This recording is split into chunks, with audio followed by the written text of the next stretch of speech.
أسارير وجه صبيح تسر أسارير وجه صبيح.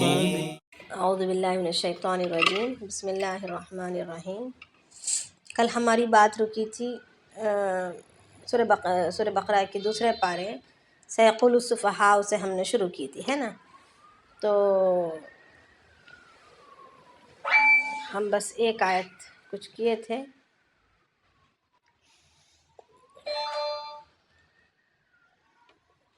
تو کیا فرما رہے ہیں اللہ پاک؟ سیقول السفہاء من الناس، کہ عنقریب بیوقوف لوگ کہیں گے، کہ لوگوں میں سے بیوقوف لوگ کہیں گے، ما ولاہم، یعنی کس بات نے ان کو پھروا دیا، عن قبلتہم التی کانوا علیہا، اس قبلے سے جس پر یہ تھے۔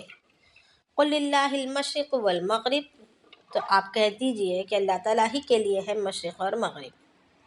تو یہ ہر کوئی ہم میں کا جانتا ہوگا کہ آدم علیہ نبینا علیہ الصلاۃ والسلام سے لے کر ابراہیم علیہ الصلاۃ والسلام تک، اور یا تو یوں کہہ لیں کہ ملت ابراہیمی کا جو قبلہ تھا وہ کعبۃ اللہ ہی تھا۔ شروع سے یعنی ازل سے قبلہ یا کعبہ ایک عبادت کی مستقل ایک عبادت کے رخ کی جگہ کا رخ تو صرف اور صرف کعبۃ اللہ ہی تھا۔ اب دین موسوی اور دین عیسوی میں یہ قبلہ ان لوگوں کے لیے قبلہ بیت المقدس قرار دیا گیا تھا۔ اب اللہ کے نبی علیہ الصلوۃ والسلام جب مکہ معظمہ میں تھے، تو جب نماز اللہ کے نبی صلی اللہ علیہ وسلم پر فرض ہوئی، تو اللہ کے نبی صلی اللہ علیہ وسلم کا خود اپنا ایک اجتہادی امر یہ تھا کہ ان کا دلی میلان، دلی رجحان تو کعبۃ اللہ ہی کی طرف تھا، مگر صراحتاً شریعت میں کوئی حکم نہ ہونے کی بنیاد پر اللہ کے نبی صلی اللہ علیہ وسلم اس طریقے سے کھڑے ہو کر نماز پڑھتے تھے کہ حجر اسود اور رکن یمانی کے درمیان رخ کر کے نماز پڑھتے تھے، دونوں کے درمیان کھڑے ہو کر۔ یعنی اللہ کے نبی علیہ الصلوۃ والسلام کا یہ طرز اس لیے تھا کہ بیت المقدس کی طرف بھی رخ ہو جائے، یعنی ملک شام کی طرف بھی رخ ہو جائے، اور کعبۃ اللہ کا بھی رخ ہو جائے، کیونکہ کعبۃ اللہ سے ہٹنے کو دل نہیں مانا کرتا تھا۔ اب کچھ روایات میں آتا ہے کہ جب تک مکہ معظمہ میں تھے اللہ کے نبی صلی اللہ علیہ وسلم کعبۃ اللہ کی طرف رخ کر کے نماز پڑھتے رہے۔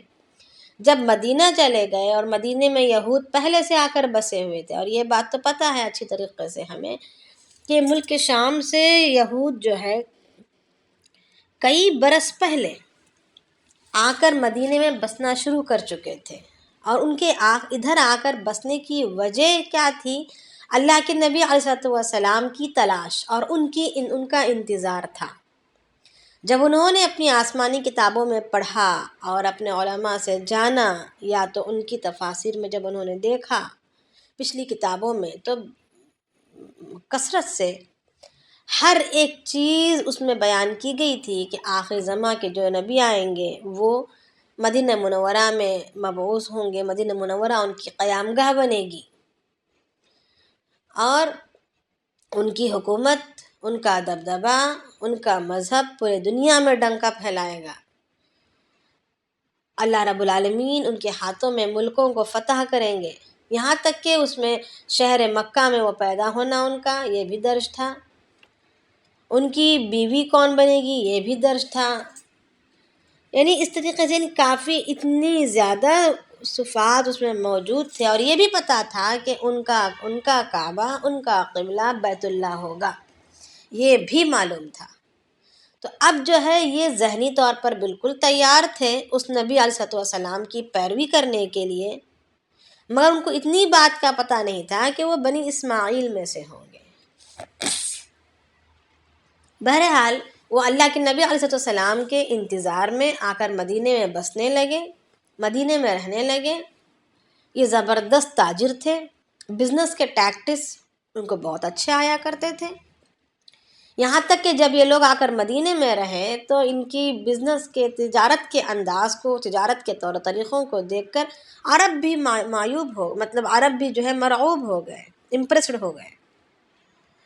کہ ان کے انداز، ان کے طور طریقے تجارت کے، جیسے آج بھی پوری دنیا اسرائیلیوں کے سامنے مرعوب ہے نا، سب کی نگاہوں کے سامنے یہ روز روشن کی طرح ظاہر ہے کہ یہ، حالانکہ گنتی میں یہ لوگ کم ہیں، ان کی تعداد کم، سب سے کم ان کی تعداد ہے گنتی میں، مگر یہ سارے عالم پر، ساری دنیا پر چھائے ہوئے ہیں۔ ان کی تجارت ہر جگہ پھیلی ہوئی ہے، اور ان کی تجارت کی کوالٹی، ان کے چیزوں کا جو معیار ہے وہ سب پر چھایا ہوا ہے، اس کی عمدگی ہر اعتبار سے۔ تو اسی طریقے سے جب یہ لوگ مدینہ آ کر رہنے لگے تو عرب کے لوگ بھی متاثر ہوئے اس زمانے سے ہی ان کے طور طریقوں سے، کیونکہ یہ پہلے سے کتاب کے مالک تھے، اہل کتاب تھے، یہ جاہل لوگ نہیں تھے۔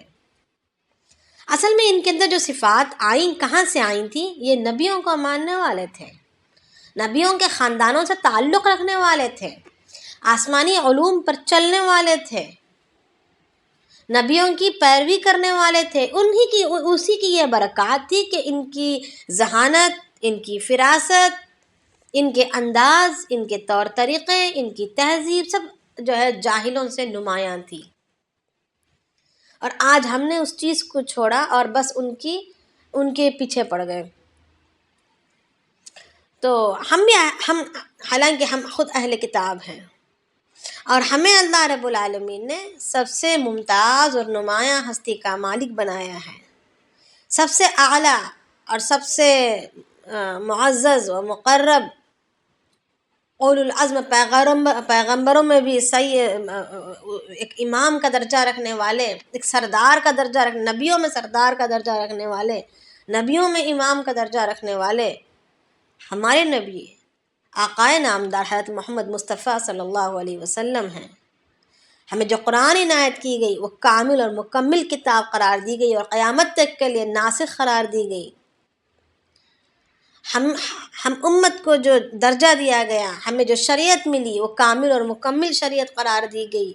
اس کے بعد شریعت میں کوئی ہیر پھیر نہیں ہوگی، کوئی چیز منسوخ نہیں ہوگی۔ الیوم اکملت لکم دینکم واتممت علیکم نعمتی کا مژدہ ہمیں سنا دیا گیا، یعنی سیلڈ کر دیا گیا ہماری شریعت اور ہماری دین پر کہ اب دین مکمل ہو گیا، کامل ہو گیا، اب اس میں کوئی تبدیلی نہیں آئے گی، کامل دین ہے، اعلیٰ معیار کو پہنچا ہوا، کسوٹی تک پہنچا ہوا دین ہے۔ تو اس کا ٹھپا لگا دیا گیا۔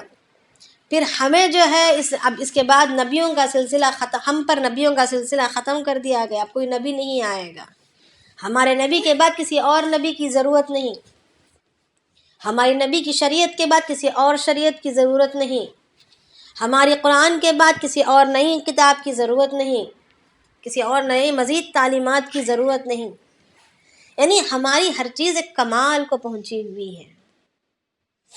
یہی وجہ ہے کہ اللہ رب العالمین نے ہمیں وہ لقب عنایت فرمایا، وہ کام عنایت فرمایا جو نبی کیا کرتے تھے۔ کنتم خیر امۃ اخرجت للناس تأمرون بالمعروف وتنہون عن المنکر وتؤمنون باللہ، یعنی تم بہترین امت ہو، تم وہ امت ہو جو لوگوں کے لیے نکالی گئی ہو، تم بھلائی کی دعوت دیتی ہو اور برائی سے روکتی ہو، یعنی جو کام نبی کیا کرتے تھے اس کام کو ہمارے حوالے سونپ دیا گیا، کیونکہ اس کے بعد اب مزید کوئی نبی آنا نہیں ہے۔ اب نبیوں والے کام کو اس امت کے حوالے کر دیا گیا۔ پہلے اگر دعوت دینا ہوتا، نبی والا کام کرنا ہوتا تو اس کو بھی نبوت دینی پڑتی تھی، کوئی غیرے کے حوالے اس کام کو نہیں کیا جاتا۔ جب موسیٰ علیہ السلام کو اللہ رب العالمین نے حکم دیا کہ جا کے فرعون کو دعوت دو، تو موسیٰ علیہ السلام نے دعا مانگی کہ اللہ تو میرے بھائی کو میرا مددگار بنا، میرے بھائی کو میرا ساتھی بنا، تو اللہ رب العالمین نے اس دعا کو قبول کرتے ہوئے ان کے بھائی ہارون علیہ السلام کو بھی نبوت دی۔ پھر وہ نبوت کے ساتھ، ایک نبوت کے درجے کے ساتھ پھر وہ چلے، یعنی نبیوں کے علاوہ اس کام کی ذمہ داری کسی اور کے کندھے پر رکھی نہیں جاتی تھی، اور اللہ کے نبی علیہ السلام پر نبوت ختم ہو گئی۔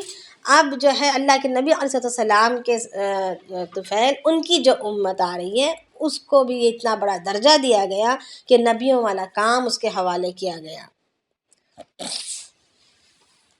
تو اب اللہ رب العالمین جب اللہ کے نبی علیہ والسلام مدینہ پہنچے تو وہاں پر کعبۃ اللہ کی طرف رخ کرنا اور ایک ساتھ بیت اللہ کی طرف، بیت المقدس کی طرف بھی رخ کرنا، یہ تو ناممکن تھا۔ یا تو کعبۃ اللہ کی طرف رخ ہو سکتا تھا کیونکہ مدینہ، مکہ معظمہ اور بیت المقدس دونوں کے درمیان میں یہ شہر پڑتا ہے، تو اگر ادھر کو منہ کریں تو ادھر کو پیٹ ہو جائے گا، ادھر کو منہ کریں تو ادھر کو پیٹ ہو جائے گا۔ تو اللہ رب العالمین کے حکم سے اللہ کے نبی علیہ السلام نے بیت المقدس ہی کی طرف رخ کر کے نماز پڑھنے لگے۔ مگر بیت المقدس کی طرف رخ کر کے نماز تو پڑھنے لگے، مگر اللہ کے نبی علیہ السلام کی دلی خواہش یہی تھی کہ میرے آبا و اجداد ملت ابراہیمی کا قبلہ مجھے واپس دے دیا جائے۔ تو اللہ رب العالمین نے جب اللہ کے نبی علیہ السلام کی اس خواہش کو پوری کی،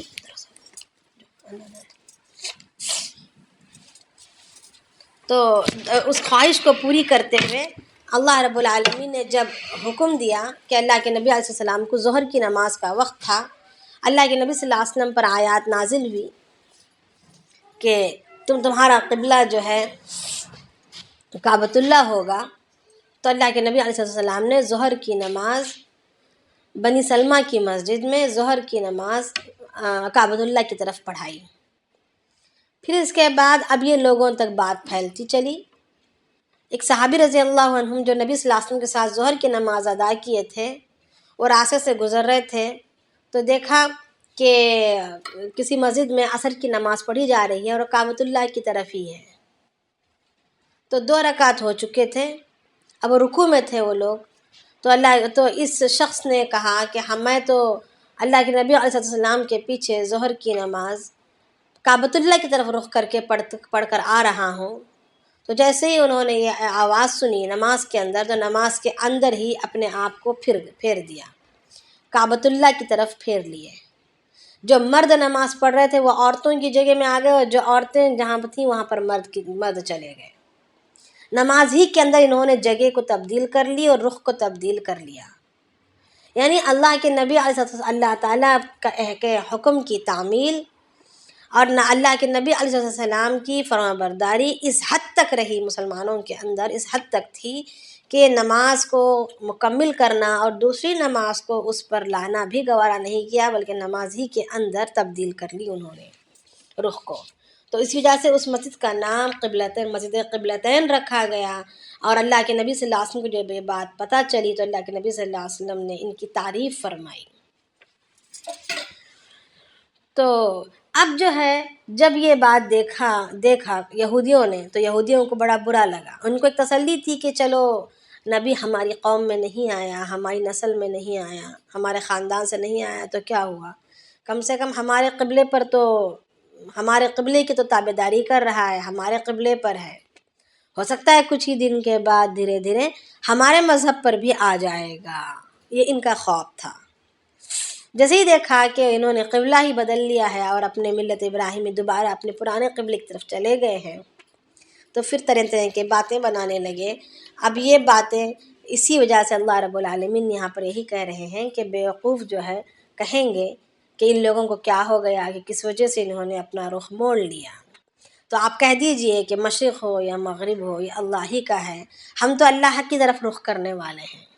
تو اللہ کی طرف رخ کرنا یہی ہے کہ جہاں اللہ کا حکم ہوگا اس طرف ہم رخ کریں گے۔ اور آگے اللہ رب العالمین یہی فرما رہے ہیں کہ وَكَذَلِكَ جَعَلْنَاكُمْ أُمَّةً وَسَطًا لِتَكُونُوا شُهَدَاءَ عَلَى النَّاسِ، کہ ہم نے تم کو ایسی امت بنایا ہے، وسطاً یعنی عدل والی امت، درمیانہ روی سے مراد عدل و انصاف والی امت۔ تو پتہ یہ چلا لِتَكُونُوا شُهَدَاءَ عَلَى النَّاسِ، تاکہ تم گواہ بن جاؤ لوگوں پر۔ تو کسی کے گواہ بننے کے لیے ایک صفت یہاں پر قرآن کی جانب سے، قرآن سے ایک صفت کا اظہار ہو رہا ہے، ایک صفت کا ہونا لازمی قرار دیا جا رہا ہے کہ اس بندے کے اندر عدل ہو، انصاف پسندی ہو، حق کو تسلیم کرنے کا مزاج ہو، اپنے مفاد کے لیے، اپنی غرض کے لیے، اپنی ضرورت کے لیے باطل کو اختیار کرنے والا نہ ہو، بلکہ حق پر کھڑا رہنے والا ہو، حق پر جمع رہنے والا ہو۔ وسط کہتے ہیں، وسطیٰ کہتے ہیں یا وسطہ کہتے ہیں عدل کو۔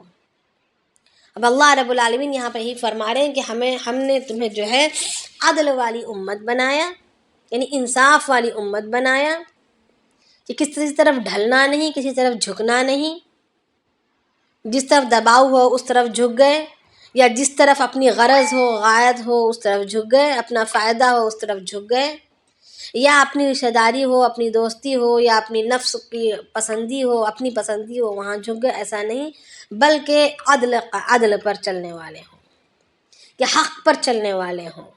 تو یہ سب سے بڑی صفت ہے، سب سے بڑی ضرورت ہے گواہ بننے کے لیے۔ تو اللہ رب العالمین نے ہمیں عدل والی امت بنایا اس لیے کہ ہم گواہ بنے دیگر امتوں پر۔ اللہ کے نبی علیہ الصلوۃ والسلام فرماتے ہیں کہ کل قیامت کے میدان میں اور میری امت ایک اونچے ٹیلے پر ہوں گے، یعنی وہاں پر بھی ایک ممتاز ہمیں ایک امتیاز کر دیا جائے گا دیگر نبیوں کی امتیں یا قوموں کے درمیان۔ قیامت کے میدان میں بھی ایک اونچے ٹیلے پر اللہ کے نبی علیہ الصلوۃ والسلام اور ان کی امت ہوں گے، اور دوسرے لوگ دیکھ دیکھ کر حسرت کر رہے ہوں گے کہ کاش ہم بھی ان میں سے ہوتے، کاش ہم بھی ان میں سے ہوتے۔ پھر جب نبیوں کو اپنے اب قرآن شریف میں بھی آتا ہے کہ ہر کوئی اپنے امام کے پیچھے ہوگا، اپنی نبی کے پیچھے ہوگا، پھر نبی کے پیچھے سے مراد پھر نبی کے پیچھے اس کے امام ہوں گے، پھر وہ اپنے اماموں کے پیچھے ہوگا۔ تو کسی نبی کے ساتھ صرف 2 امتی ہوں گے، اس کی 2 ہوں گے، کسی کے ساتھ 1 ہوگا، کسی کے ساتھ کچھ ہی گنتی کے چند گنے چنے ہوں گے لوگ ماننے والے، یعنی ایک بڑی کثیر تعداد نہ ماننے والوں کی ہوگی۔ تو اللہ رب العالمین ان لوگوں سے سوال کریں گے کہ کیا تم کو تمہارے نبی نے نہیں بتایا تھا؟ تو وہ لوگ صاف انکار کریں گے کہ نہیں، ہم پر کوئی نبی نہیں آیا تھا، یا رسول نہیں آیا تھا، یا کوئی کتاب یا صحیفہ ہم پہ نہیں آیا تھا، بالکل لا علمی تھے۔ تو اس وقت اللہ کے نبی علیہ السلام فرمائیں گے، اللہ تعالیٰ فرمائیں گے یہ امت ہے جو گواہ دے گی۔ تو اس وقت ہم امت کو گواہ بنا کر پیش کیا جائے گا، جیسے کل بھی بات ہوئی ہے کہ گواہ بنا کر پیش کیا جائے گا۔ اس وقت ہمارا جواب یہی ہوگا کہ ہم کو ہمارے نبی نے اور ہماری کتاب نے یہ خبر دی تھی، اور ہم اپنی آنکھوں سے زیادہ اپنے نبی کی بات پر اور آسمانی کتاب قرآن پر ہم یقین کرنے والے ہیں۔ تو ہمیں پکا یقین ہے کہ ان لوگوں نے، نبیوں نے اپنی ذمہ داری بخوبی نبھائی ہے۔ یعنی ہم گواہ کس پر بن رہے ہیں؟ پچھلے نبیوں پر گواہ بن رہے ہیں۔ ہمیں ایک ایسی حیثیت اور ایک ایسی ممتاز حیثیت دی جا رہی ہے کہ ہم پچھلے نبیوں پر گواہ بن رہے ہیں، اور ہم پر گواہ اللہ کے نبی علیہ الصلوۃ والسلام کی ذات گرامی بن رہی ہے۔ پھر آگے اللہ رب العالمین فرما رہے وَمَا جَعَلْنَا الْقِبْلَةَ الَّتِي كُنْتَ عَلَيْهَا إِلَّا لِنَعْلَمَ مَن يَتَّبِعُ الرَّسُولَ مِمَّن يَنقَلِبُ عَلَىٰ عَقِبَيْهِ۔ میں نے جو پچھلا قبلہ بنایا تھا، یعنی بیت المقدس کو جو میں نے قبلہ بنایا تھا، صرف اس لیے تھا کہ میں جان لوں کہ کون اپنے نبی کی پیروی کرتا ہے، کون اپنے نفس کی پیروی کرتا ہے، کون نبی کی پیروی کرتا ہے۔ یعنی اپنے نفس پر اپنی عقل اور اپنا لاجک دیکھتے ہوئے، یا اپنی ضد اور اناد پر جمع رہے گا، بیت المقدس ہی کی طرف اڑا رہے گا، اور کون اپنے نبی کی اتباع میں، نبی کی فرمانبرداری میں کعبۃ اللہ کی طرف لوٹ جائے گا۔ اس کو دیکھنے کے لیے میں نے اس فرق کو پیدا کرنے کے لیے، اللہ تعالیٰ تو علام الغیوب ہے، اللہ تعالیٰ کو دلوں کا حال پتہ ہے، مگر دنیا کی نظروں میں ایک فرق پیدا کرنے کے لیے، ایک امتیاز پیدا کرنے کے لیے اللہ رب العالمین فرماتے ہیں کہ میں نے یہ کیا تھا۔ وَإِن كَانَتْ لَكَبِيرَةً إِلَّا عَلَى الَّذِينَ هَدَى اللَّهُ، اور یہ کام، ظاہری بات یہ کام مشکل ہے، اپنے قبلے کو تبدیل کرنا، اپنے رخ کو کسی اور طرف پھیر لینا، صرف ایک حکم اور ایک اشارے پر، یہ بات مشکل ہے، مگر ان لوگوں کے لیے مشکل نہیں جو ہدایت پر ہیں اللہ کی جانب سے۔ إِلَّا عَلَى الَّذِينَ هَدَى اللَّهُ، مگر ان لوگوں کے لیے مشکل نہیں جو ہدایت پر ہیں۔ وَمَا كَانَ اللَّهُ لِيُضِيعَ إِيمَانَكُمْ، اور اللہ تعالیٰ ایسا نہیں کہ تمہارے ایمانوں کو، یعنی تمہارے اعمال کو ضائع کر دے گا، بیکار کر دے گا۔ إِنَّ اللَّهَ بِالنَّاسِ لَرَءُوفٌ رَحِيمٌ، بے شک اللہ تعالیٰ لوگوں پر بڑے مہربان اور رحیم ہیں۔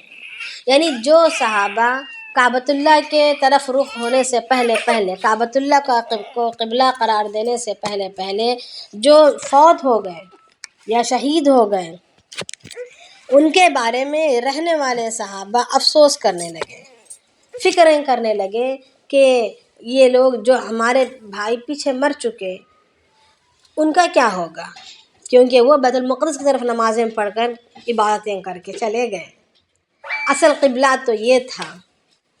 تو جب فکریں کرنے لگے ان کے اعمال کے تعلق سے، تو اللہ رب العالمین نے قرآن شریف میں آیت نازل فرمائی کہ وَمَا كَانَ اللَّهُ لِيُضِيعَ إِيمَانَكُمْ، کہ اللہ تعالیٰ ایسا نہیں کہ تمہارے ایمان کو ضائع کر دے، یعنی تمہارے ایمان کو سے مراد ایمان کے بل بوتے پر جو اعمال کیے ہیں اس کو ضائع اللہ پاک کرنے والا نہیں ہے، کیونکہ وہاں جو حکم ہوا تھا وہ بھی اللہ ہی کا حکم تھا اور وہ اللہ کے حکم پر چلے تھے، اور اب جو حکم ہوا ہے یہ بھی اللہ ہی کا حکم ہے اور اس پر ایمان والے چل رہے ہیں۔ بے شک اللہ تعالیٰ بے شک اللہ تعالیٰ بالناسی اپنے مطلب لوگوں پر مشفق ہیں، لرؤوف الرحیم بڑے مہربان اور رحم کرنے والے ہیں۔ آگے اللہ رب العالمین فرما رہے ہیں قد نرا تقلب وجهك في السماء، اللہ کے نبی علیہ السلام سے مخاطب ہو کر کہہ رہے ہیں کہ تحقیق کہ ہم نے دیکھا تقلب وجهك في السماء، بار بار تمہارا آسمان کی طرف رخ کرنا، فَلَنُوَلِّيَنَّكَ قِبْلَةً تَرْضَاهَا، تو ہم قریب ہم تمہیں تمہارے مرضی کے مطابق ہم تمہیں پھیر دیں گے تمہارے قبلے کو، ہم تم کو تمہارے قبلے کی طرف تمہاری مرضی کے مطابق ہم قبلے کی طرف تمہیں پھیر دیں گے۔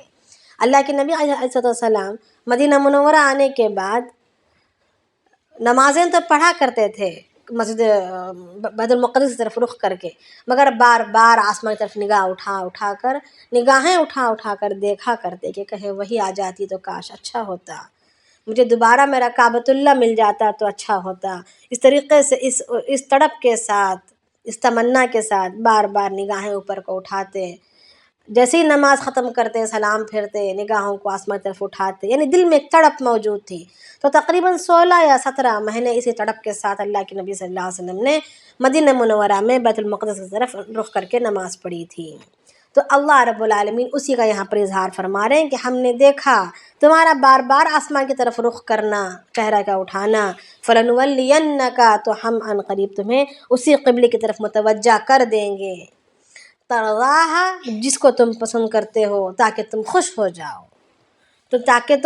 جاؤ، فَوَلِّ وَجْهَكَ شَطْرَ الْمَسْجِدِ الْحَرَامِ، سو تم اپنا رخ پھیر لو، تم اپنا چہرہ پھیر لو مسجد حرام کی طرف، یعنی کعبۃ اللہ کی طرف، وَحَيْثُ مَا كُنْتُمْ، جہاں کہیں تم ہو، فَوَلُّوا وُجُوهَكُمْ شَطْرَهُ، تو چاہیے کہ تم تمہارے چہروں کو موڑ لو اسی کی طرف، یعنی کعبۃ اللہ کی طرف۔ وَإِنَّ الَّذِينَ أُوتُوا الْكِتَابَ لَيَعْلَمُونَ أَنَّهُ الْحَقُّ مِنْ رَبِّهِمْ وَمَا اللَّهُ بِغَافِلٍ عَمَّا يَعْمَلُونَ، بے شک وہ لوگ جن کو کتاب عنایت کی گئی ہے، لَيَعْلَمُونَ أَنَّهُ الْحَقَّ، وہ البتہ جانتے ہیں کہ یہ حق ہے، من ربہم، ان کے رب کے جانب سے، اچھی طریقے سے وہ لوگ جانتے ہیں یہ حق ہے ان کے رب کے جانب سے، وَمَا اللَّهُ بِغَافِلٍ عَمَّا يَعْمَلُونَ، اور اللہ تعالیٰ غافل نہیں ہے ان سارے کاموں سے جو وہ کرتے ہیں۔ یعنی کعبۃ اللہ کا اصل میں قبلہ کا ہونا، آخری نبی محمد مصطفیٰ صلی اللہ علیہ وسلم کا قبلہ کعبے کا ہونا، یہ اچھی طریقے سے انہیں پتہ ہے، اور یہ حق ہے ان کے رب کے جانب سے، یہ حق ہے، یہ باطل نہیں ہے، یہ بھی اچھی طریقے سے انہیں پتہ ہے۔ تو اللہ رب العالمین یہاں پر اسی کا اظہار فرما رہے ہیں کہ جن کو ہم نے کتاب عنایت کی ہے، یعنی یہود و نصارہ، ان کو اچھی طریقے سے پتہ ہے کہ یہ حق ہے ان کے رب کی جانب سے، اور اللہ تعالیٰ یعنی ان کے اس چھپانے کو، زبان سے انکار کرنے کو، اپنے ضد میں اڑے رہنے کو، سب کچھ کو اللہ رب العالمین جانتے ہیں، غافل نہیں ہیں۔ وَلَئِنْ أَتَيْتَ الَّذِينَ أُوتُوا الْكِتَابَ بِكُلِّ آيَةٍ مَا تَبِعُوا قِبْلَتَكَ وَمَا أَنْتَ بِتَابِعٍ قِبْلَتَهُمْ وَمَا بَعْضُهُمْ بِتَابِعٍ قِبْلَةَ بَعْضٍ۔ آگے اللہ رب العالمین فرما رہے ہیں کہ اگر آپ عطا کریں ان لوگوں کو، اگر آپ دلیلیں دے دیں، ساری دلیلیں دے دیں کن کو؟ یہود و نصارہ کو، یعنی ان لوگوں کو جن کو کتاب عطا کی گئی ہے، کتاب دے دی گئی ہے. بِكُلِّ آیَةٍ مَا تَبِعُوا قِبْلَتَكَ، یعنی ساری کی ساری اگر دلیلیں دے دیں تب بھی یہ تمہارے قبلے کی پیروی کرنے والے نہیں ہیں. ما تبعوا قبلتک، وہ تمہاری پیروی، تمہارے قبلے کی پیروی کرنے والے نہیں ہیں. وما انت بتابع قبلتہم، اور نہ ہی تم ان کے قبلے کی پیروی کرنے والے ہو. یعنی اگر تم سارے دلیلیں دے دیں کہ دیکھو تمہاری کتاب میں لکھا ہوا ہے قبلہ میرا کعبہ ہوگا، یہ وہ بھی نہیں ماننے والے. اگر تم یہ دلیل بتا دو کہ دیکھو تمہارے نبیوں نے اور تمہاری کتابوں نے یہ بات بتا دی ہے کہ میرا دین حق ہے، میں آخری زمان کا نبی ہوں، یہ ساری باتیں ان کی اس میں موجود، تمہارے اس میں موجود ہیں، اس کے باوجود بھی اور میری ماننی ہوگی، سو میرے ماننے میں کعبۃ اللہ کی طرف رخ کرنا اور کعبۃ اللہ کو قبلہ بنانا یہ بھی داخل ہے. یعنی جس قسم کا بھی اگر آپ دلیلیں دے دیں یہ ماننے کے نہیں ہیں، اور نہ ہی تم ان کے قبلے کو اتباع کرنے والے ہو، پیروی کرنے والے ہو. وما بعضهم بتابع قبلۃ بعض، مگر ہاں اور نہ یہ آپس میں ایک دوسرے کے قبلے کو ماننے والے ہیں. وما بعضهم، اور نہ ہی ان کے بعض کی طرف بعض کے قبلے کی اتباع کرنے والے ہیں. یعنی ان کے یہود کا قبلہ الگ، نصارہ کا قبلہ الگ، اور اسی طریقے سے مشرکین کا قبلہ الگ، مسلمانوں کا قبلہ الگ، ہر کوئی اپنے اپنے قبلے کی طرف رخ کرنے والا ہے. وَلَئِنِ اتَّبَعْتَ أَهْوَاءَهُم مِّن بَعْدِ مَا جَاءَكَ مِنَ الْعِلْمِ إِنَّكَ إِذًا لَّمِنَ الظَّالِمِينَ. اب آگے اللہ فرما رہے کہ وَلَئِنِ اتَّبَعْتَ، اگر کوئی اتباع کرے باوجود تمہارے پاس علم آنے کے، ان کے پاس علم آ چکنے کے بعد بھی اگر خواہشات کی اتباع کرے، من بعد ما جاءک من العلم، یعنی باوجود تمہارے پاس علم کے آنے کے، یعنی حق جاننے کے باوجود، راستہ پتہ چلنے کے باوجود، سچائی سامنے آ جانے کے باوجود اگر کوئی خواہشات کی اتباع کرے، انک اذا لمن الظالمین، تو یقیناً وہی شخص ظالموں میں سے ہے، یعنی گنہگاروں میں سے ہے، اپنے آپ پر ظلم کرنے والوں میں سے ہے. الذین آتیناہم الکتاب یعرفونہ کما یعرفون ابناءہم. آگے اللہ رب العالمین فرما رہے ہیں کہ یہ وہ لوگ ہیں، یعنی حق کے معلوم ہو جانے کے بعد اللہ کے نبی کے بعثت کا انتظار تھا، مبعوث ہو گئے، قرآن کے اترنے کا انتظار تھا، قرآن نازل ہو گئی، ساری حق سامنے آ گئی، اور اس کی صداقت، اس کی سچائی ان کی خود کتابوں نے دے دی تھی، ان کے خود نبی نے دے دی تھی، سب کچھ واضح ہو گیا روز روشن کی طرح. اس کے باوجود یہ لوگ پھر بھی اپنی خواہشات کی جب اتباع کرنے لگے، تو یہ کون لوگ ہیں؟ اللہ تعالیٰ فرما رہے ہیں کہ یہ وہ لوگ ہیں جن کو ہم نے کتاب عطا کی ہے. الذین آتیناہم الکتاب، یہ وہ لوگ ہیں جن کو ہم نے کتاب عطا کی ہے. یعرفونہ کما یعرفون ابناءہم، یہ آپ کو ایسا ہی پہچانتے ہیں، یعنی اس کو، نبی صلی اللہ علیہ وسلم کو، محمد مصطفیٰ کو صلی اللہ علیہ وسلم کو، آخر نبی جو آنے والے تھے اس نبی کو، ان کے نام کے سمیت، ان کے خاندان کے سمیت، ان کے علاقے کے سمیت، ہر اعتبار سے یہ ایسے پہچانتے ہیں. یعرفونہ، یہ ایسے اس کو پہچانتے ہیں، کما یعرفون ابناءہم، جیسے وہ اپنے بیٹوں کو پہچانتے ہیں. یعنی ایک باپ، ایک والدین اپنی اولاد کو جس طرح پہچانتی ہیں، ہر اعتبار سے، اس کے مزاج کے اعتبار سے، اس کے اخلاق کے اعتبار سے، اس کی طبیعت کے اعتبار سے، اس کی شکل و صورت کے اعتبار سے، اس کے رنگ ڈھنگ اور حلیے کے اعتبار سے، ہر اعتبار سے، اس کی پیدائش کے اعتبار سے، اسی طریقے سے اس سے زیادہ اسی طریقے سے یہ لوگ اس نبی کو پہچانتے ہیں، کیونکہ کئی سالوں سے ان کا انتظار ہے، کئی سالوں سے اس کے چرچے ہیں، کئی سالوں سے اس کے خاطر بے چین و بے قرار ہیں. وَإِنَّ فَرِيقًا مِّنْهُمْ لَيَكْتُمُونَ الْحَقَّ وَهُمْ يَعْلَمُونَ، اور ان میں سے بے شک ایک جماعت ایسی ہے جو چھپاتی ہے حق کو، وَهُمْ يَعْلَمُونَ، اس حال میں کہ وہ جانتے ہیں. یعنی جو جاننے والے ہیں، جو علماء ہیں، جو کتاب کو پڑھنے اور سمجھنے والے ہیں، جو کتاب کے مربی جو ربی ہیں، ان کا کام یہ ہے کہ وہ چھپاتے ہیں۔ کس سے چھپاتے ہیں؟ اپنی بھولی بھالی عوام سے چھپاتے ہیں، اور عوام بھی اندھی بن کر اپنے ربیوں کی مانتی چلی جاتی ہے، تو دونوں قصوروار ہیں۔ اب یہاں پر اللہ رب العالمین ان کے ربیوں کی طرف مخاطب کر کے فرما رہے ہیں وَإِنَّ فَرِيقًا مِّنْهُمْ، ان میں سے ایک جماعت ایسی ہے لَيَكْتُمُونَ الْحَقَّ کہ حق کو چھپاتی ہے، وَهُمْ يَعْلَمُونَ اس حال میں کہ وہ جانتی ہے، الْحَقُّ مِن رَبِّكَ فَلَا تَكُونَنَّ مِنَ الْمُمْتَرِينَ۔ اللہ تعالیٰ فرما رہے ہیں کہ الحق من ربِّكَ یہ حق ہے تمہارے رب کی جانب سے، فَلَا تَكُونَنَّ مِنَ الْمُمْتَرِينَ تو تم نہ ہو جاؤ انکار کرنے والوں میں سے یا شک کرنے والوں میں سے، نہ بن جاؤ، یہ حق ہے تمہارے رب کی جانب سے۔ وَلِكُلٍّ وِجْهَةٌ هُوَ مُوَلِّيهَا فَاسْتَبِقُوا الْخَيْرَاتِ۔ آگے اللہ پاک فرما رہے ہیں ہر شخص کے لیے ایک رخ ہے، ایک جہت ہے۔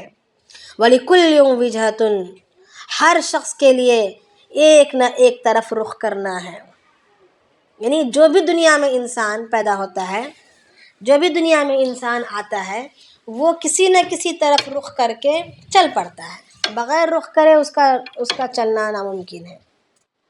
یعنی اپنی زندگی کے گزارنے کے طور طریقوں میں، اپنی عبادت کے طور طریقوں میں، یا اپنے معاملات میں، اپنی معاشرت میں، سب میں ہر اعتبار سے اس کا رخ ایک طرف کو چل پڑتا ہے، یا تو شریعت کے مطابق چلے گا، یا غیروں کے مطابق چلے گا، یا اپنی منمانی، کبھی ادھر کبھی ادھر، یعنی کسی نہ کسی رخ کر کے رخ کی طرف چل پڑے گا۔ ہوا مولیہا فاستبقوا الخیرات، تو یعنی ہر شخص کے لیے ایک جہت ہے جس کی طرف وہ رخ کرتا ہے۔ فاستبقوا الخیرات رخ کرنا، رخ متوجہ ہونا یا رخ کرنا۔ ہاں ہاں، وجہ چہرے سے بنا ہے، وجہن چہرہ ہے نا، تو جو مطلب چہرہ کرنا، رخ چہرہ کرنا سے مراد یہ کیا؟ ڈائریکشن کو فالو کرنا، کسی نہ کسی طرف ڈائریکٹ ہونا۔ ہر شخص کے لیے ایک ڈائریکشن ہے،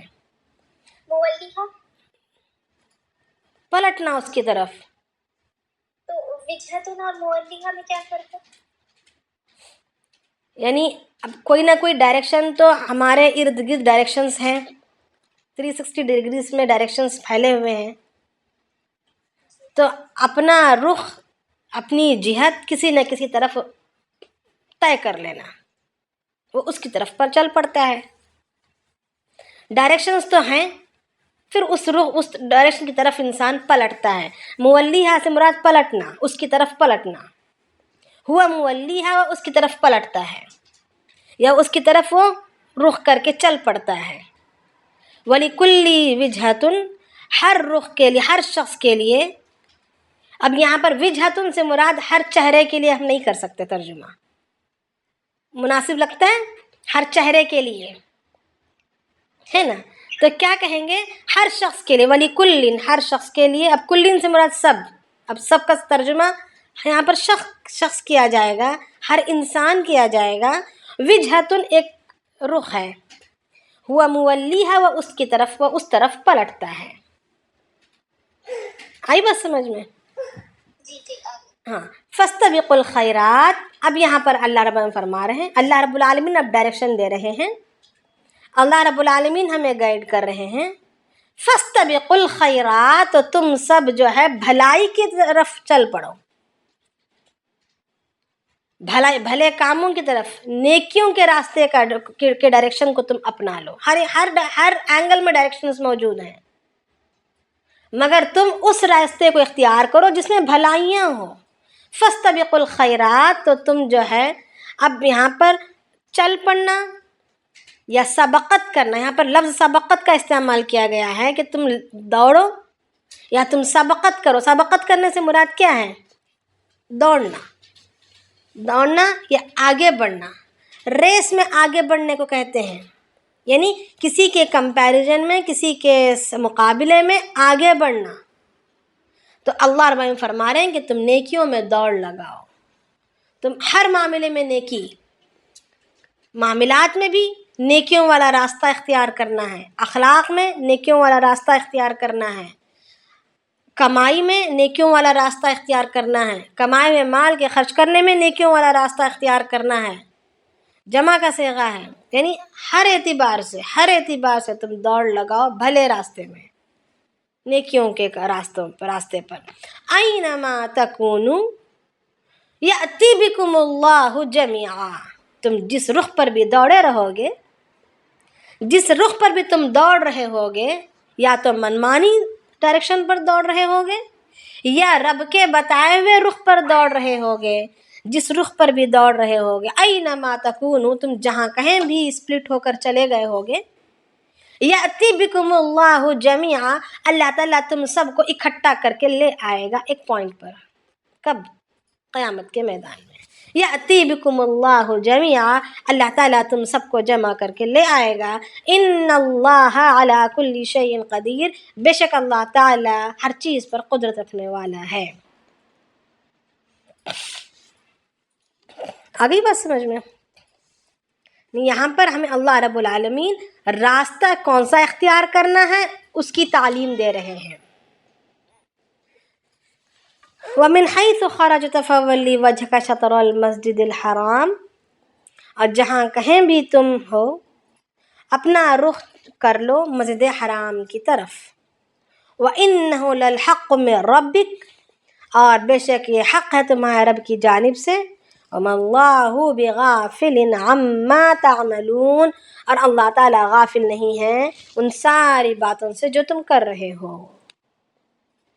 پھر اللہ رب العالمین آگے فرما رہے ہیں وَمِنْ حَيْثُ خَرَجْتَ فَوَلِّ وَجْهَكَ شَطْرَ الْمَسْجِدِ الْحَرَامِ، جہاں کہیں بھی تم ہو یا جہاں کہیں بھی تم نکل گئے ہو، فَوَلِّ وَجْهَكَ شَطْرَ الْمَسْجِدِ الْحَرَامِ، تم رخ کر لو مسجد حرام کی طرف۔ وَحَيْثُ مَا كُنْتُمْ فَوَلُّوا وُجُوهَكُمْ، جہاں کہیں بھی تم رخ ہوگے فَوَلُّوا وُجُوهَكُمْ شَطْرَهُ، تم اپنے چہرے کو رخ کر لو مسجد حرام کی طرف۔ لِأَلَّا يَكُونَ لِلنَّاسِ عَلَيْكُمْ حُجَّةٌ، تاکہ لوگوں پر، یکون للناس، کہ ہو جائے لوگوں کے لیے، لوگوں پر تمہارے لیے حجت۔ إِلَّا الَّذِينَ ظَلَمُوا مِنْهُمْ، مگر وہ لوگ جنہوں نے ظلم کیا ہے اپنے آپ پر، جو ظالم بن چکے ہیں ان کے علاوہ۔ فَلَا تَخْشَوْهُمْ، تم ان سے نہ ڈرو، وَاخْشَوْنِي، مجھ سے ڈرو، وَلِأُتِمَّ نِعْمَتِي، تاکہ میں مکمل کر دوں میری نعمت کو، تاکہ کمال کے ساتھ میں عطا کر دوں میری نعمتوں کو، نعمتوں میں تمہیں کمالیت کو پہنچا دوں۔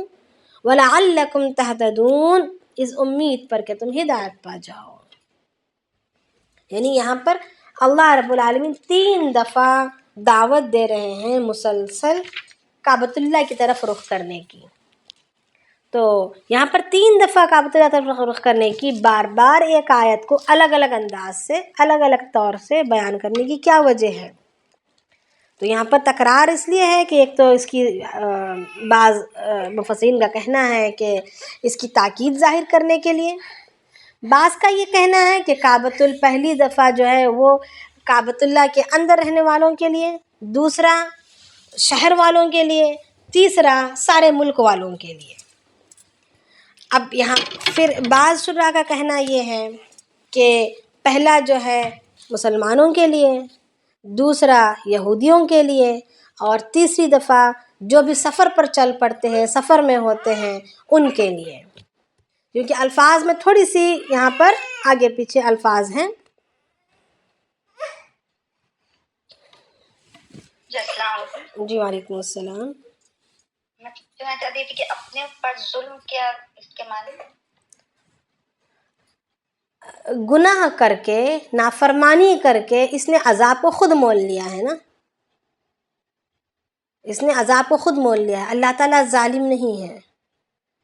عذاب طرح طرح کے خطرناک سے خطرناک جو عذابات کا اللہ کا وعدہ ہے، میری نافرمانی کرنے والوں کو میں یوں کروں گا، یوں کروں گا، یوں کروں گا، ایسے ایسے خطرناک عذابات ہیں کہ انسان سوچنے سے بھی گھبرا جاتا ہے۔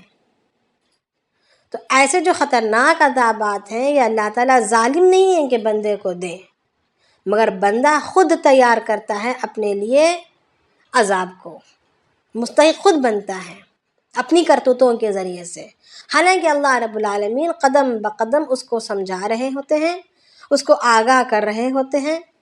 ابھی دیکھیں یہاں پر بھی، پیچھے بھی اللہ رب العالمین نے فرمایا وَلِكُلِّ وِجْهَةٌ هُوَ مُوَلِّيهَا، ہر ایک کے لیے ایک رخ ہے اور اس کی طرف پلٹتا ہے۔ فَاسْتَبِقُوا الْخَيْرَاتِ، سو تم نیکیوں کی طرف دوڑ لگاؤ۔ دعوت دے رہے، سمجھا کر، مثالوں سے سمجھا رہے ہیں، بڑے بہترین انداز سے پیار اور شفقت سے سمجھا رہے ہیں، اور یہ بھی بتا رہے ہیں، ڈرا بھی رہے ہیں کہ تم جہاں کہیں بھی تم رخ کر کے چل پڑو گے مگر تمہیں میری طرف آ کر کھڑے ہونا ہے۔ تو بہتر یہ ہے کہ میرے بتائے ہوئے پر چل پڑو تاکہ تمہارے لیے میرے سامنے کھڑے ہونے میں آسانی ہو جائے، میرے سامنے کھڑے ہو کر جواب دینے میں تمہارے لیے آسانی ہو اور خوشی خوشی جواب دے سکو، تمہارا بیڑا پار ہو جائے، تمہیں کسی کی گرفت میں آنا نہ پڑے۔ تو یہ بھی ابھی سے ڈرا دے رہے ہیں کہ تم جہاں بھی جدھر بھی رخ کر کے چل پڑو گے لوٹ کر تو میری طرف تمہیں آنا ہی آنا ہے، ہاں؟ تو تاکہ سنبھل جائے، ان باتوں کو جان جائے اور سنبھل کر چل پڑے۔ تو اب پھر بھی اگر بندہ نہ مانے، پھر بھی اپنے ہی منمانی زندگی گزارتا رہے، اپنی سہولت کو دیکھے یا اپنے نفس کو دیکھے یا اپنی دنیاوی مفاد کو دیکھے، دنیاوی غرض کو صرف دیکھ کر چلتا رہے، تو پھر ہوا یہ کہ وہ خود اپنے آپ پر اس نے ظلم کیا۔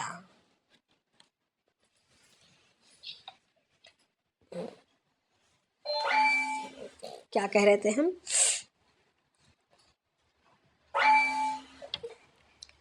جی ایکچولی انہوں پوچھنا چاہ رہے ہیں شاید اس آیت میں جو اِلَّا الَّذِينَ ظَلَمُوا مِنْهُمْ ہے، اس کا معنی مطلب اس سے کیا مراد ہے؟ اس آیت سے کیا مراد ہے؟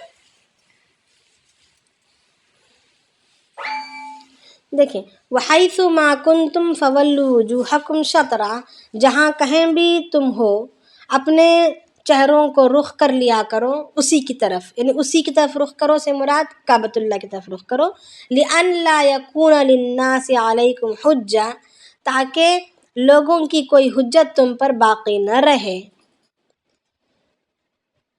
یعنی لوگوں کی کوئی حجت تم پر باقی نہ رہے سے مراد کہ یہود کا کہنا کیا تھا کہ اصل میں یہود پر کوئی حجت یہود کی کتابوں میں باقاعدہ لکھا ہوا تھا کہ کعبۃ اللہ ہی آخری زمان کے نبی محمد صلی اللہ علیہ وسلم کا جو قبلہ ہوگا وہ کعبۃ اللہ ہوگا۔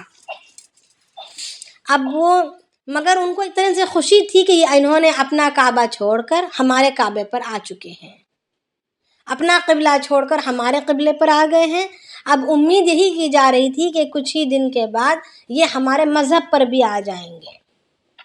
پیچھے بھی آیات گزرے ہیں کہ وہ یہ چاہتے ہیں کہ وہ تم اپنا دین چھوڑ کر یہود بن جاؤ یا نصارہ بن جاؤ، پیچھے بھی گزر چکا ہے۔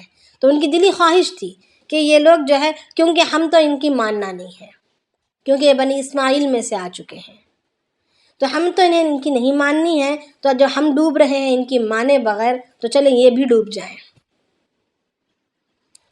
تو یہ تھا ان کا۔ تو اب اللہ رب العالمین یہ فرما رہے ہیں کہ اب مشرکین ہو یا یہود و نصارہ ہو، ان کے لیے کوئی حجت نہ چھوڑو، تم جو ہے ایک اللہ کی طرف رخ کرو، مگر اب کون لوگ رخ نہیں کرے گا، کون یہاں پر اللہ کی فرمانبرداری نہیں کرے گا؟ وہی نہیں کرے گا جو اپنی خواہشات کی اتباع کرنے والا ہے۔ إِلَّا الَّذِينَ ظَلَمُوا، مگر وہ لوگ نہیں مانیں گے، وہ لوگ رخ نہیں کریں گے کعبۃ اللہ کی طرف، وہ لوگ رخ نہیں کریں گے کعبۃ اللہ کی طرف رخ کر کے اپنی حجت کو مکمل نہیں کریں گے جنہوں نے اپنے آپ پر ظلم کیا ہے۔ اسی وجہ سے آگے فرما رہے ہیں تم ڈرو نہیں کسی سے، صرف مجھ سے ڈرو۔ فَلَا تَخْشَوْهُمْ وَاخْشَوْنِي، یعنی تم ان سے نہ ڈرو، ان کی باتوں سے نہ ڈرو کہ وہ کیا باتیں بنائیں گے، طرح طرح کی باتیں کفار بھی بنائیں گے، مشرکین بھی بنائیں گے، یہ کیا ہے، ان کا کیسا دین ہے، ان کا کیسا مذہب ہے، کبھی ادھر کو قبلہ رخ کر رہے ہیں، کبھی ادھر کو رخ کر رہے ہیں، کیا کوئی دین ایسا ہوتا ہے؟ جب یہ دین ان کا اتنا مضبوط ہے اور آخری دین ہے، کامل دین ہے، مکمل دین ہے، تو یہ ایسا ہے کہ ان کا قبلے کا ہی ٹھکانہ نہیں، کبھی ادھر کو رخ کر رہے ہیں، کبھی ادھر کو رخ کر رہے ہیں. تو اس طریقے کی کسی باتوں میں آ کر کسی باتوں سے نہ ڈرو. فلا تخشوہم، تو تم ان سے نہ ڈرو، وخشونی، مجھ سے ڈرو. اب یہاں پر کون نہیں مانے گا اللہ تعالیٰ کی کے بتلائے ہوئے رخ کی پابندی؟ کون نہیں کرے گا؟ وہی نہیں کرے گا جس نے اپنے آپ پر ظلم کیا ہے. اب آگے اللہ رب العالمین فرما رہے ہیں فلا تخشوہم، تو تم ان سے نہ ڈرو، وخشونی، مجھ سے ڈرو، ولیتم نعمتی، اس لیے مجھ سے ڈرو تاکہ میں میری نعمتوں کو تم پر پورا کر دوں. نعمتیں کیا ہیں؟ نعمتیں کیا ہیں؟ قرآن کے اعتبار سے، اللہ کے اعتبار سے نعمت کیا کہلاتی؟ نعمت کیا چیز ہے؟ جی جنت میں جانا، اللہ تعالیٰ کے ہدایت نا، ہدایت. انعمت علیہم، ہمیں چلا ان پر، ان کے راستے پر جس پر تیرا انعام ہوا ہے. اب انعام وہاں پر کہا گیا کہ جس پر تو نے انعام کیا ہے. اب جس پر تو نے انعام کیا ہے سے مراد اب کیا ہوگا؟ جسے اللہ رب العالمین نے بادشاہتیں دی، حکومتیں دی، عزتیں دی، خوب مال دیا، خوب شہرت دی، وہ یا کون ہے؟ یا بوریے بستر پر بیٹھنے والے، بوریے پر بیٹھنے والے ہیں. اب اس کے فیصلے کو بھی اللہ رب العالمین نے ہمارے حوالے نہیں کیا، بلکہ اس کا فیصلہ بھی اللہ رب العالمین نے قرآن میں سنا دیا. انعم اللہ علی النبیین والصدیقین والشہداء، کہ اللہ تعالیٰ نے انعام کیا ہے ان لوگوں پر. کون ہیں؟ جو نبیین ہیں، صدیقین ہیں، شہداء ہیں اور صالحین ہیں.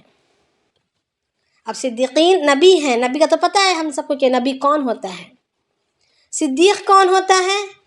اس کے بارے میں پھر کئی باتیں ہیں، کئی روایات ہیں کہ صدیق وہ ہے. صدیق کے ویسے لفظی معنی کیا ہے؟ سچ کہنا ہے نا، سچ کہنے والا، سچ بولنے والا. تو سچ بولنے والا کیسا؟ زبان سے سچ بولنے والا. صرف زبان سے ہم سمجھتے ہیں کہ صرف زبان سے سچ بولنے والا سچا کہلاتا ہے، یہ صدیق ہے. صرف صدیق اسی پر منحصر نہیں ہے. قرآن کے اعتبار سے، ہماری شریعت کے اعتبار سے صدیق وہ ہے جس کا ظاہر اور باطن ایک ہو. صدیق وہ ہے جس کے باطنی، اس کی نیتیں اور اس کے ظاہری اعمال، اس کی حرکتیں ایک ہوں، دونوں میں منافقت نہ ہو. اس کے عقائد، اس کے اعمال، اس کا بولنا، اس کا سوچنا، اس کا کرنا، اس کا حلیہ، ہر چیز ایک دوسرے کے ساتھ میل کھا رہی ہو. ظاہر جیسا بھی ہو، ہمارا باطن پاک ہے. نہیں، یہ صدیق نہیں ہے. صدیق وہ ہے جیسا باطن ہو پاک و صاف شفاف رہے گا، نورانی رہے گا، ایسا ہی اس کا ظاہر بھی پاک و شفاف و نورانی رہے گا. وہ اللہ کے رنگ میں رنگا ہوا ہوگا. صبغۃ اللہ، ومن احسن من اللہ صبغہ. تو اس آیت پر پورا اتر رہا ہوگا صدیق وہ ہے کہ سچ. جی آمینہ. وَلِأُتِمَّ نِعْمَتِي عَلَيْكُمْ وَلَعَلَّكُمْ تَهْتَدُونَ. تَهْتَدُونَ میں ہے نا ہدایت پاؤ. پھر نعمتی میں کیسا ہدایت؟ وَلِأُتِمَّ، اب یہاں پر ہدایت سے مراد شریعت، تاکہ میں تمام پر شریعت کو مکمل کر دوں، ہدایت والے کاموں کی پوری رہبری کر دوں، شریعت کو پورا میں تم پر پہنچا دوں تم تک، اور تم اس کو عمل کرنے والے بن جاؤ. جب تم عمل کرنے لگو گے اپنی کوشش سے تو پھر تم ہدایت پا جاؤ گے. تم پھر راستہ اختیار، تم ایسا یہ مراد لیا جائے گا کہ تم راستے پر ہو، تم راہ راست پر ہو. یعنی ہدایت، اللہ تعالیٰ کیا فرماتے ہیں کہ ہدایت کوئی کسی کو دے نہیں سکتا، ہدایت صرف اللہ تعالیٰ ہی دیتے ہیں. تو ہدایت جب اللہ تعالیٰ ہی دیتے ہیں، کوئی کسی کو دے نہیں سکتا، جبراً کوئی کسی کو ہدایت کا گھونٹ نہیں پلا سکتا. تو پھر ہدایت دیتے کس کو ہیں؟ اللہ پاک.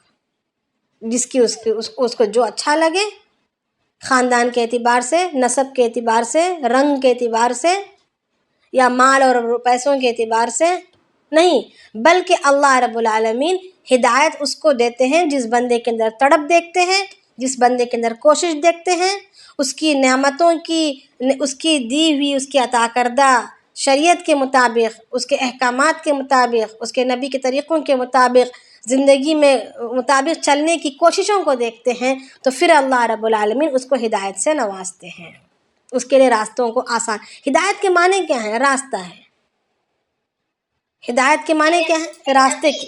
نعمت کے معنی بھی آپ ہدایت مطلب یہاں پہ نعمت کی مراد یہاں پر شریعت ہے۔ ہدایت کا ویسے اگر ہدایت کے اگر ہو بہو لفظی معنی اگر دیکھنا جائے تو راستہ ہے، اور یہاں پر مفہومی معنی، نعمت کے مفہومی معنی ہدایت لے لیتے ہیں، مگر مفہومی اس کے لفظی معنی اگر دیکھا جائے یعنی نعمت کے، کہ وہ پوری شریعت کی تعلیمات ہیں۔ الیوم اکملت لکم نعمتی، آج کے دن میں نے نعمت کو مکمل کر دیا۔ میری جو نعمتیں تھیں تم پر اتارنے کی، وہ ساری نعمتوں کو میں نے تم پر اتار دی اور کامل طور پر اتار دی۔ تو مراد کیا؟ پورے صحابہ کو دولت دے دی، سارے صحابہ امیر بن گئے۔ جب یہ آیت نازل ہوئی تو کیا پتہ چلا کہ خزانے کا دروازہ آسمان سے کھل گیا اور دھڑا دھڑ دولت اتر گئی؟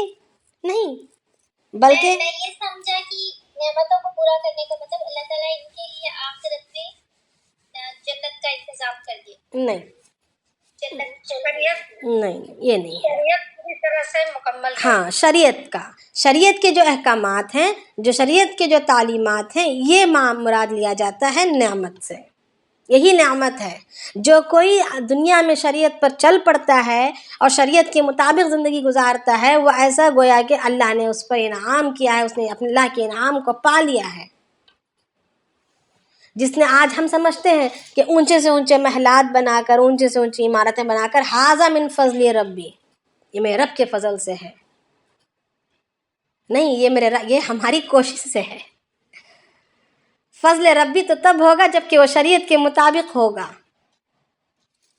اب یہ اگر ہاں ضروری ہے کہ اللہ رب العالمین کا فضل ہے، اس کا احسان ہے کہ اللہ نے کسی کے سامنے ہاتھ پھیلانے والا نہیں بنایا، یہ بات تو ہے اعتبار سے، مگر پوری کے پورے طور پر یہی مقصد اور یہی معنی نہیں ہے فضل کے یا نعمت کے۔ ہیں دنیا کی نعمتیں، دنیا کے حد تک یہ نعمتیں قرار دی جائیں گی، مال، پیسہ، ضرورتوں کا اچھی طریقے سے پورا ہونا، عزتوں کا ملنا، یہ بھی ایک قسم کی نعمت ہے، ایک قسم کی نعمت ہے۔ یعنی کہ یہی نعمت ہے، یہ نہیں بولا جا سکتا۔ نعمت اصل میں شریعت کے مطابق عمل کرنے کو کہا جاتا ہے۔ تو آج ہم اپنی اولادوں کو، اپنے لیے بھی، اپنی اولادوں کے لیے بھی انعامات کی بارش برسانا چاہتے ہیں، تو انعامات کی بارش سے مراد یہ کہ شریعت پر عمل کرنا سکھلا دیں، تو پھر بقیہ چیزیں کی انعامات اللہ تعالیٰ اپنی جانب سے کر ہی دیں گے۔ انشاءاللہ کل ہم اس پر مزید اگر چاہو تو بات کر لیں گے، ٹھیک ہے؟ سبحان اللہ وبحمدہ، سبحانک اللہم وبحمدک، نشہد ان لا الہ الا انت، نستغفرک ونتوب الیک۔ سبحان ربک رب العزۃ عما یصفون، وسلام علی المرسلین، والحمد للہ رب العالمین۔